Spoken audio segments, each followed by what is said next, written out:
తాకట్లో ఉన్న మీ బంగారాన్ని విడిపించి ఆ రోజు ఆన్లైన్ రేటుకి కొంటాం. Sharma gold company.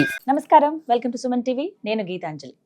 జనవరి 30వ తారీఖు నుంచి మాఘమాసం ప్రారంభమవుతుందండి. అసలు మాఘమాసం విశిష్టత ఏంటి, ప్రత్యేకంగా ఎటువంటి పుణ్య దినాలు ఈ మాసంలో ఉంటాయి, అందరూ విధిగా ఆచరించవలసింది ఏంటి, ఈ మాసం అంతా ఎలా ఉండాలి, ఎలా ఉండకూడదు, వీటి గురించి వివరించేందుకు ప్రస్తుతం మనతో పాటు ఉన్నారు ప్రముఖ జ్యోతిషులు బ్రహ్మశ్రీ నందిభట్ల శ్రీహరి శర్మ గురువు గారు. వారితో మాట్లాడదాం. గురుగారు నమస్కారం అండి. వాగర్థావివ సంపృక్తౌ వాగర్థ ప్రతిపత్తయే జగతః పితరౌ వందే పార్వతీ పరమేశ్వరౌ. సదాశివసమారంభాం శంకరాచార్య మధ్యమాం అస్మదాచార్య పర్యంతం వందే గురు పరంపరాం. ఆదిత్యాయ చ సోమాయ మంగళాయ బుధాయ చ గురు శుక్ర శనిభ్యశ్చ రాహవే కేతవే నమః. శృంగేరి జగద్గురు పీఠాధిపతులకి, కంచి పీఠాధిపతులకి నమస్కారములు తెలియజేసుకుంటూ కార్యక్రమాన్ని ప్రారంభిద్దాం. గురుగారు, మాఘమాసం ఉత్తరాయణం తర్వాత అన్ని పండగలే అంటారు. ప్రత్యేకించి దేవుడి కళ్యాణాలు ఎక్కువగా చూస్తాం మనం ఈ మొత్తం ఈ 6 నెలల పాటు కూడాను. అంటే ప్రత్యేకంగా ముందు ఈ మాఘమాసం గురించి మాట్లాడదామండి. మాఘమాసం విశిష్టత ఏంటో తెలియజేస్తారా? మాఘమాసము చాలా పవిత్రమైనటువంటి మాసంగా చెప్పబడి ఉంది. అంటే మనకున్నటువంటి మాసాలలో వైశాఖ మాసము, శ్రావణ మాసము, కార్తీకము, ఆశ్వీజము, మార్గశిరము, ఇలాగో మాఘమాసం కూడా చాలా గొప్పది. ఎందుకంటే ఈ మాఘమాసములో నదీ స్నానం గొప్పగా చెప్పబడి ఉంది, సముద్ర స్నానం కూడా చెప్పబడి ఉంది. పౌర్ణమి రోజున సముద్ర స్నానము ఆచరిస్తారు. అయితే ఈ మాఘమాసము అంటే మనం ఏమనుకుంటామంటే మనకందరికీ ఒక దృష్టి ఏమని పడిందనంటే, కార్తీక మాసం అంటే ఈశ్వరుడు, మాఘమాసం అంటే విష్ణు భగవానుడు, ఇలా ఆరాధన అనుకుంటుంటారు. శివాయ విష్ణు రూపాయ శివరూపాయ విష్ణువే, శివుడే విష్ణువు, విష్ణువే శివుడు, కాబట్టి ఎవరికీ తేడా లేదు. ఈ యొక్క మాఘమాసము యొక్క విశిష్టతలో మనకు మకర సంక్రాంతి అనేటువంటిది వస్తుంది, పుష్యమాసంలో వస్తుంది కదమ్మా. పుష్యమాసం అయిపోయిన తర్వాత కొంత మాఘమాసం కూడా టచ్ అవుతుంది. కొన్ని రోజులు మాఘమాసములో కూడా రవి మకరంలోనే ఉంటాడు. రవి మకరంలో మాఘమాసంలో ఉన్నటువంటి రోజులు ఎన్ని ఉంటాడో అన్ని రోజులు చాలా గ్రహణంతో సమానమైనటువంటిది. కాబట్టి రవి కుంభానికి ప్రవేశం చేయడానికంటే ముందు మాఘమాసంలో ఎన్ని రోజులు ఉంటాయో అన్ని రోజులు కూడా విశేషముగా నదీ స్నానము సూర్యోదయాత్పూర్వం కంటే చేయాలండి. చాలా విశిష్టత. ఎవరైనా కానీ అనారోగ్య సమస్యలతో, ఉద్యోగ సమస్యలతో, వ్యాపార సమస్యలతో, ఆర్థిక పరమైన సమస్యలతో బాధపడుతుంటారో వాళ్ళందరూ కూడా ఈ మాఘమాసంలో కుంభ సంక్రమణం ప్రవేశం కంటే ముందుగా నదీ స్నానంలో లేదా ఇంట్లోనైనా కానీ గంగ నీరు కొద్దిగా వేసుకొని సూర్యోదయం కంటే ముందు స్నానం చేయాలి. మనకెట్ట ఏంటంటే మాఘ పౌర్ణమి రోజున సాయంత్రం 6:27 రవి కుంభంలోకి ప్రవేశం చేస్తున్నాడు. ఈ కారణం చేత 12వ తారీఖు వరకు కూడా చాలా గొప్పది. అంటే దాదాపుగా చెప్పాలంటే 15 రోజులు, సగం పౌర్ణమి అంటే 15 రోజులు కదా, 15 రోజులు చాలా పవిత్రమైంది. అందున శుక్లపక్షంలో కాబట్టి ఈ 15 రోజుల్లోనే మనకు అనేకమైనటువంటి పండుగలు ఉన్నాయి, గొప్ప పుణ్యతిథులు ఉన్నాయి. పౌర్ణమి తర్వాత ఉండేటువంటి గొప్ప పుణ్యతిథి కొన్నే ఉన్నాయి. ఏదంటే సంకష్టహర చతుర్థి అని, మాస శివరాత్రి, మహాశివరాత్రి, అంతే. కానీ పౌర్ణమి లోపలనే మాఘమాసంలో గొప్పవైనటువంటి తిథులు ఉన్నాయి. కాబట్టి వీక్షించేటువంటి ప్రేక్షకులు కూడా సూర్యోదయం కంటే ముందే ఈ మాఘమాసం అంతా చెయ్యాలి. కనీసము పౌర్ణమి లోపలనైనా కానీ సూర్యోదయం కంటే ముందే ఆచరిస్తే రవి అనుగ్రహం చేత చాలా ఆరోగ్యవంతులు అవుతారమ్మా. కృష్ణుడి కొడుకు సాంబుడు కూడా ఈ వ్రత విధానాన్ని ఆచరించాడు కాబట్టే తనకొచ్చినటువంటి కుష్టు వ్యాధి నుంచి బయటపడడం జరిగింది. ఇలా చాలా ముఖ్యమైనది, ఎంతో విశేషవంతమైన మాఘమాసం. ఒకసారి అసలు ముఖ్యమైన తేదీలు, పండుగలు ఏమున్నాయో ఒకసారి వివరిస్తారు గురుగారు? ప్రారంభించుకుంటే 30వ తారీఖు నుంచి. మనకు 30వ తారీఖు నుంచి బాగా ప్రాచుర్యంలో ఉన్నటువంటిది గుప్త నవరాత్రులలో భాగంగా శ్యామల నవరాత్రులు ప్రారంభమవుతాయి. ఇక రెండవ తేదీ రోజున మనకేంటంటే వసంత పంచమి. చాలా మందికి ఉండేటువంటి సందేహం ఏంటంటే ఆ రోజున చవితి తిథి 9:15 వరకే ఉంది కదా, కాబట్టి చవితి ఉంది కాబట్టి చవితిగా పరిగణించాలి కదా అని అంటారు. కానీ 3వ తారీఖు ఉదయం 6:52 వరకు మాత్రమే పంచమి తిథి ఉంది.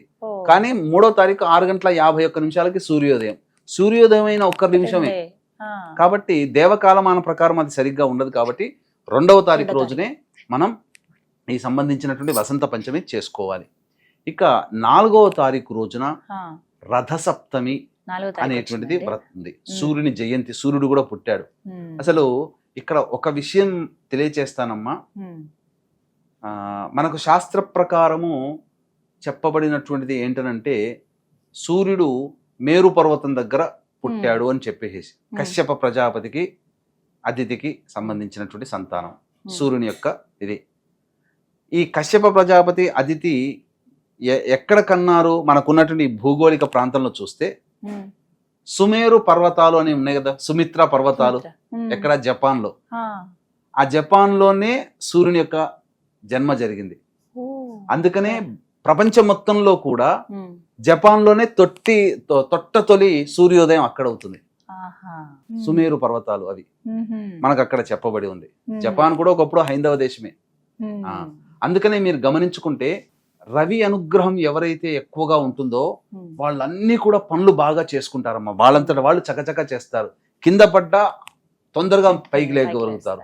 ఉమ్, అందుకనే అణ్వాయుధాలు పడిపోయి నాశనం అయిపోయినా కానీ హిరోషిమా, జపాన్ కూడా 3వ అతిపెద్ద ఆర్థిక శక్తి ఇప్పుడు ప్రపంచంలో. ఉమ్, అంటే మొక్కవోని Technology కి ధైర్యం, రవి ఉన్నాడంటే మొక్కవోని ధైర్యం. మరి అక్కడ రవి అక్కడ పుట్టాడు కదా, మరి ఆ లక్షణాలు వాళ్ళకందరికీ ఉంటాయి. ఉమ్, ఇది 4వ తారీఖు రోజున. ఉమ్, 5వ తారీఖు రోజున ఉమ్, భీష్మాష్టమి ఉమ్, మనకు చెప్పబడి ఉంది. ఉమ్, అంటే ఏంటంటే భీష్ముడు ఉమ్, కురువృద్ధుడైనటువంటి భీష్ముడు ఆ, పంచప్రాణాలని ఈ అష్టమి రోజు నుంచి ఒక్కొక్క ప్రాణం, అష్టమికి ఒక ప్రాణం, ఉమ్, నవమికి ఒక ప్రాణం, తర్వాత దశమికి, ఏకాదశికి, విడిచిపెడతాడు. ఇలా ఈ రథసప్తమి నుంచి ప్రారంభించడం జరిగింది. ఆహా, రథసప్తమి నుంచి ఏకాదశి వరకు ఉమ్, 5 రోజులు అందుకే భీష్మాష్టమి అని భీష్మాష్టమి అని ఆహా. చెప్పడం జరుగుతుంది.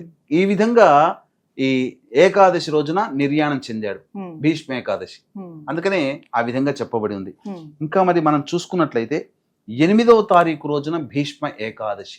ఉమ్, అసలు మనకు చెప్పాలి అని అంటే భీష్మ ఏకాదశి అని అంటే ఈ రోజున మనం గొప్పగా విష్ణు సహస్రనామ పారాయణం అలవోకగా మనం చెప్పేస్తున్నాం కదమ్మా. ఉమ్, ఆ విష్ణు సహస్రనామం పుట్టిందే ఈ ఏకాదశి రోజున. ఓ భీష్మ ఏకాదశి భీష్మ ఏకాదశి రోజు. భీష్ముడు చెప్తేనే కదా ప్రపంచానికి తెలిసింది. ఆ, అలా తర్వాత 12వ తారీఖు రోజున మాఘ పౌర్ణమి, ఉమ్, కుంభ సంక్రమణం కూడా ఉంటుంది. ఉమ్, తర్వాత ఉమ్, ఈ భీష్మ ఏకాదశి రోజునే ఉమ్, ఈ లక్ష్మీ నరసింహస్వామి వారి కళ్యాణం గనక జరిపితే చాలా విశేషం. ఏకాదశి రోజు. ఏకాదశి రోజు ఆహా, చాలా విశేషంగా చెప్తారు. ఉమ్, తర్వాత ఉన్నటువంటిది 16వ తారీఖు రోజున ఉమ్, సంకష్టహర చతుర్థి, పౌర్ణమి తర్వాత పౌర్ణమి వచ్చే- తర్వాత 16వ తారీఖు రోజున. ఉమ్, ఇక 26వ తారీఖు రోజున ఉమ్, మహాశివరాత్రి. ఇవి ముఖ్యమైన రోజు. ఈశ్వరునికి సంబంధించినటువంటిది.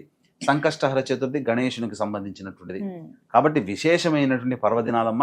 ఒక రకంగా చెప్పాలి అని అంటే పాపకర్మలు తొలగించుకోవాలి అనుకునేటువంటి వాళ్ళు ఎవరైతే ఉంటారో ఉమ్, అటువంటి వాళ్ళు ఈ మాఘమాసం అంతా కూడా కొన్ని నియమాలు పాటించినట్లయితే ఉమ్, తప్పకుండా వాళ్ళకు ఉన్నటువంటి గత జన్మ కర్మ దోషాలు కానీ ఉమ్, పాపకర్మలు కానీ ఆ ముఖ్యంగా అనారోగ్యములు హా, ఈ మాఘమాసం రోజున కొన్ని నియమాలు ఎవరైతే పాటిస్తారో ఉమ్, వాళ్ళకి అనారోగ్యాలు సంవత్సరం వరకు పీడించవమ్మ. ఇది వాస్తవం. ఓ, కృష్ణుని కొడుకే అనారోగ్యం నుంచి బయటపడ్డాడు కదా సాంబుడు, క్షయ వ్యాధి నుంచి. ఉమ్, ఈ మాఘమాస అలాంటివి. పవిత్రత అంతా చాలా గొప్పది. ఉమ్, కానీ కొన్ని నియమాలు పాటించాలమ్మ. అసలు ఏంటి విధిగా ఆచరించవలసినవి ఏమిటండి? నియమాలు ఏమున్నాయి అసలు ఈ మాఘమాసంలో? ఈ మాఘమాసములో ప్రధానంగా అంటే ప్రస్తుతం కలియుగం అనేటువంటిది క్రోధ లోభాలతో ముడిపడి ఉందమ్మా. ఉమ్, ముఖ్యంగా కామాన్ని ఎవరు జయించలేకపోతున్నారు. కాబట్టి బ్రహ్మచర్య వ్రతాన్ని గనక ఆచరించినట్లయితే ఉమ్, ఈ మాఘమాసం అంతా వాళ్ళలో గొప్ప చైతన్య శక్తి వచ్చేస్తుందమ్మా. ఉమ్, ముఖ్యంగా అంటే మనస్సుని ఎవరికైనా, స్త్రీకైనా పురుషుడికైనా మనస్సుని అలవోకగా చెలింపచేసే శక్తి కామానికి ఉంటుంది. ఉమ్, అది నిగ్రహించుకొని గనక మనిషి కూర్చోగలిగితే ఉమ్, అతను ఏదైనా కానీ నిగ్రహించుకోగలుగుతాడు. ఎంతటి విపత్తునైనా, ఎంతటి ఉపద్రవాన్నైనా కానీ, తన దాకా వస్తున్న సునామీనైనా కానీ నిగ్రహించుకొని నిలబడగలిగే శక్తి, మానసిక ధైర్య శక్తి ఈ బ్రహ్మచర్య వ్రతాన్ని ఆచరించినటువంటి వాళ్ళకు ఉంటుంది. ఉమ్, ఇక అత్యంతగా గొప్పగా కొన్ని పుణ్య దినాలు అనేటువంటివి ఉన్నాయి, ఉమ్, మనకు చెప్పబడి ఉన్నాయి. ఆ పుణ్య దినాల్లో కొన్ని నియమాలు అనేటువంటివి పాటించాలి. వీక్షించేటువంటి ప్రేక్షకులకి గమనిక, ఈ మాఘ పౌర్ణమి సందర్భంగా త్రివేణి సంగమం ప్రయాగరాజ్ క్షేత్రంలో ఇప్పుడు సమస్యలు ఎదుర్కొంటున్నామంటే గత జన్మ కర్మదోషాలే. కావున గత జన్మ కర్మదోష నివారణ, ప్రాయశ్చిత్త, తిల హోమాలు, జాతకరీత్యా కలుగు విద్య, వివాహ, ఉద్యోగ, దాంపత్య, సంతాన, అనారోగ్య సమస్యల నివారణకి సర్వదోష నివారణ హోమాలు.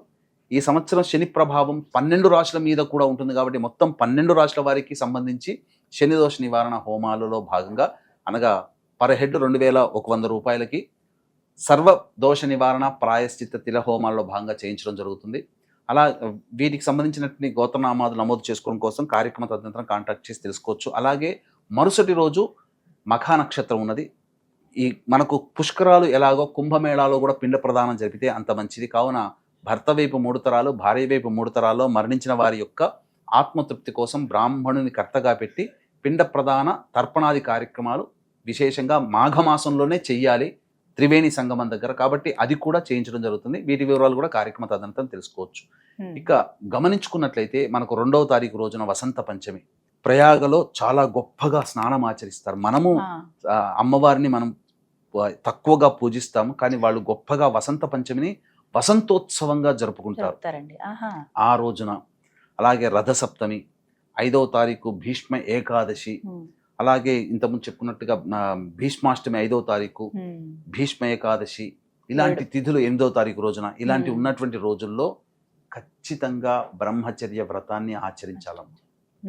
ఈ చెప్పబడినటువంటి రోజుల్లో తిథులలో పౌర్ణమి తర్వాత సంకష్టహర చతుర్థి, తర్వాత మహాశివరాత్రి, ఇన్ని రోజులలో నెల రోజుల పాటు బ్రహ్మచర్య వ్రతాన్ని ఆచరించలేని వాళ్ళు 2వ తారీఖు, 4వ తారీఖు, తర్వాత 5వ తారీఖు, తర్వాత 8వ తారీఖు, 12వ తారీఖు, 16వ తారీఖు, 26వ తారీఖు, కనీసము నెలలో ఒక 10 రోజులైనా కానీ బ్రహ్మచర్య వ్రతము, మాంసాహార నిషేధము, మరియు ఎవరిని కూడా బాధ పెట్టకూడదమ్మా ఈ రోజుల్లో. మాఘమాసంలో గనుక ఎవరిని బాధ పెట్టినా ఆ పాపము వెంబడే మనకు తగులుతుంది.